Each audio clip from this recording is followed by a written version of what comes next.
And then this goes right into 2:14. What are the conditions for gaining an indulgence? So it's important that we fulfill those conditions or we won't gain them.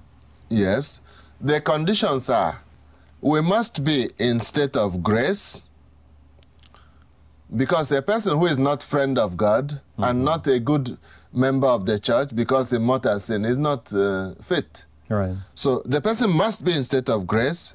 Secondly, the person must do the work specified by the church or offer the prayer, if it is a prayer, specified by the church for the gaining of the indulgence.